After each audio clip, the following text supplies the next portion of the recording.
మిత్రులారా, యూత్ కాంగ్రెస్కి ఎంత శక్తి ఉందంటే ఆనాడు హనుమంతరావు గారి యువజన కాంగ్రెస్లో పనిచేసిన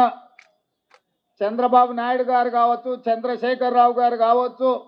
రాష్ట్ర స్థాయి జాతీయ స్థాయి రాజకీయాలలో రాణించిందంటే యువజన కాంగ్రెస్లో వాళ్ళు పొందిన శిక్షణ, యువజన కాంగ్రెస్ ఇచ్చిన అవకాశాలు. ఈనాడు రాష్ట్రంలో సీనియర్ నాయకులు షబ్బీర్ అలీ గారు కావచ్చు, లేకపోతే ఈనాడు పిసిసి అధ్యక్షుడిగా ఉన్న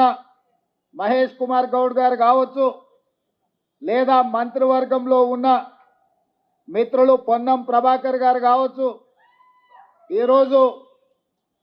ఉప ముఖ్యమంత్రి బట్టి విక్రమార్క గారు కావచ్చు, అదేవిధంగా లోక్సభలో ఎన్నికైన చామల్ కిరణ్ రెడ్డి నుంచి మొదలు పెడితే చాలామంది యువజన కాంగ్రెస్లో కార్యకర్తలుగా తమ ప్రయాణాన్ని మొదలుపెట్టి ఈరోజు రాష్ట్ర స్థాయి జాతీయ స్థాయిలో వివిధ హోదాలలో రాణించారు. ఇవాళ అందుకే యువజన కాంగ్రెస్ మొదటి మెట్టు రాజకీయాలలో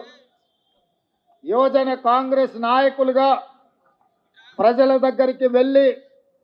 విద్యార్థి యువజన సమస్యల మీద పోరాటం చేసి పేద ప్రజల యొక్క అభ్యున్నతికి ప్రజల దగ్గరికి రాణించడం జరుగుతుంది.